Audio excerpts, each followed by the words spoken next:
membersamai presentasi kami kelompok 9 yang hari ini saya, Ranisha Aminarti, akan menjadi moderator pada presentasi kami ini.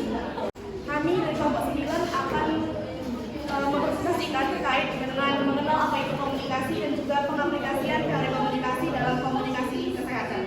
Mungkin selanjutnya tanpa berlama-lama lagi akan langsung disampaikan materi pertama tentang apa itu komunikasi oleh rekan saya, Rahma Aulia. Kepada Rahma Aulia, saya persilakan untuk mengambil perhatian. Baik, terima kasih kepada Ranisha, moderator yang telah memberikan saya kesempatan, di mana pada kesempatan kali ini saya ingin menjelaskan sedikit bagaimana apa itu komunikasi kesehatan. Nah, komunikasi kesehatan ini adalah proses penyampaian informasi terkait kesehatan yang bertujuan untuk meningkatkan pengetahuan, sikap, dan perilaku individu atau masyarakat dalam hal kesehatan. Ini melibatkan interaksi antara berbagai banyak pihak seperti tenaga kesehatan, pasien, keluarga, masyarakat untuk mencapai suatu tujuan kesehatan yang lebih baik di tempat-tempat tertentu. Nah, mengapa pentingnya komunikasi dalam konteks kesehatan? Nah, komunikasi dalam konteks kesehatan sangat penting karena akan berdampak langsung pada kesehatan individu dan masyarakat. Nah, di era informasi adanya health public model juga, masyarakat yang ada di Indonesia patuh menggunakan masker karena mereka meyakini bahwa dengan adanya masker atau dengan mereka menggunakan masker, mereka jauh lebih sulit untuk terkena atau terpapar virus COVID-19. Baik. Oke, selanjutnya saya kembalikan kepada moderator. Baik, terima kasih kepada Rahma Aulia yang telah menyampaikan materinya terkait dengan komunikasi kesehatan dan juga salah satu teori dari komunikasi kesehatan yang relevan, yaitu teori HBM. Selanjutnya, bunga mawar mekar di taman, harum semerbak menawan perhatian. Saya Ranisha akan selanjutnya menjelaskan aplikasi teori dalam komunikasi kesehatan. Bagaimana caranya informasi tersebut menyebar dan di mana individu yang melihat orang terdekat divaksinasi cenderung mengikuti orang tersebut jika mereka percaya vaksin tersebut aman dan efektif. Ini kembali lagi berkaitan juga dengan health public model, namun bedanya adalah di sini adanya inovasi begitu. Ada temuan-temuan terbaru berdasarkan penelitian yang kemudian dipercaya oleh masyarakat sekitar dan menyebar melalui kepercayaan orang-orang tersebut.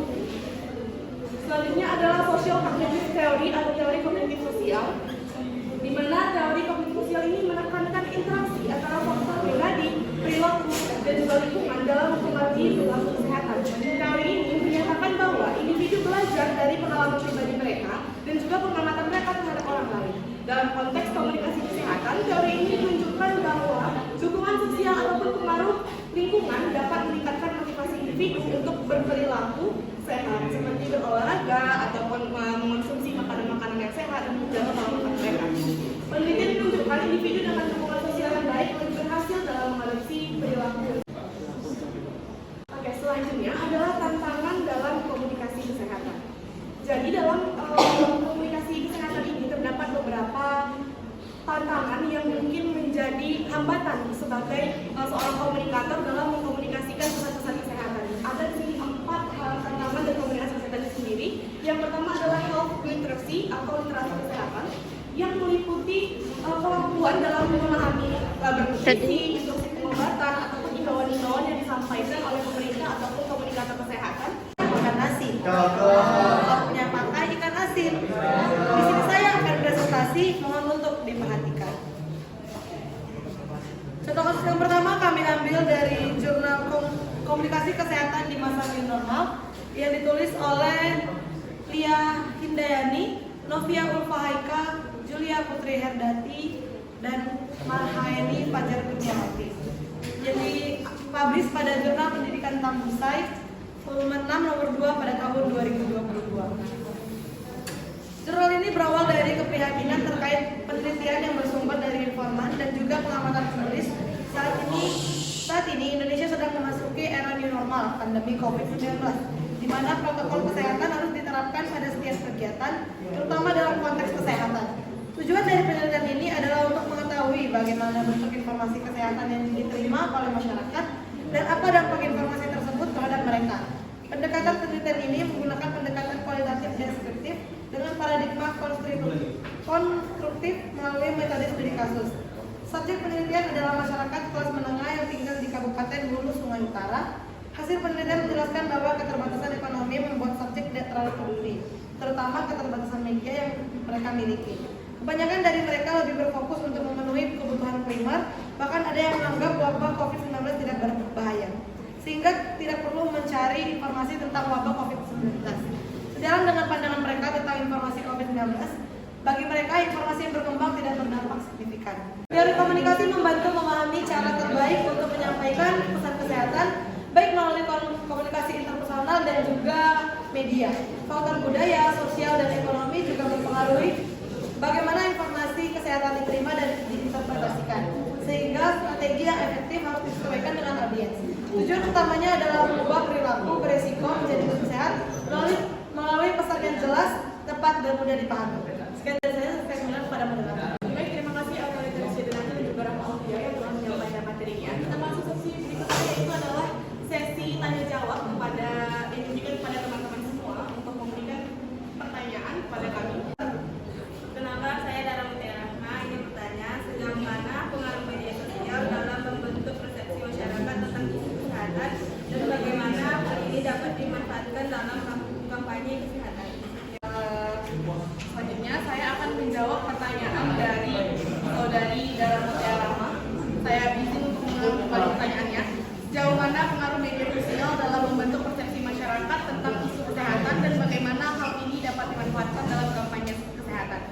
Jadi jika ditanya sejauh mana pengaruh media sosial dalam membentuk persepsi masyarakat tentang isu kesehatan, tentunya cukup jauh dan sangat berdampak secara signifikan. Di mana kami juga sebelumnya telah menjelaskan bahwa memang dari tantangan komunikasi kesehatan sendiri sebagian besarnya adalah media sosial atau media digital gitu.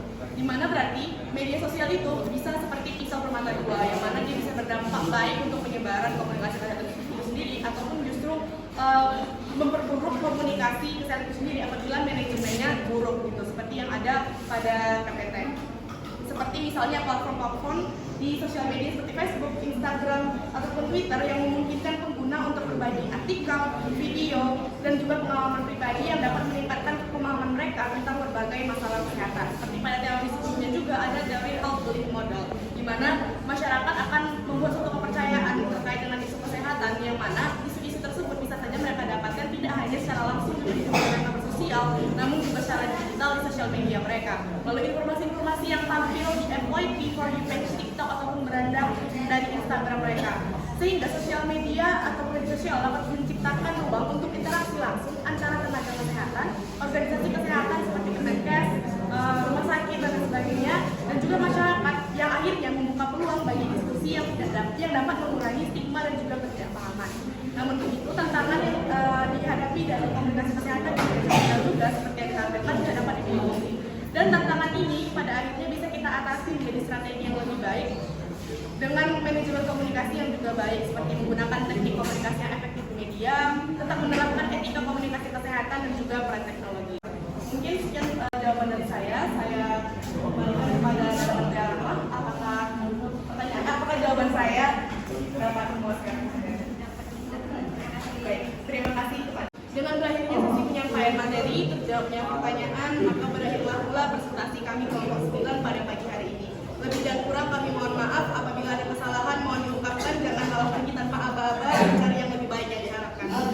Kami dari kelompok 9 mengucapkan biru laut seperti kolam, ikan paus pandai menyelam. Dari lubuk hati yang paling dalam kami tutup presentasi dengan salam. Wabillahi taufiq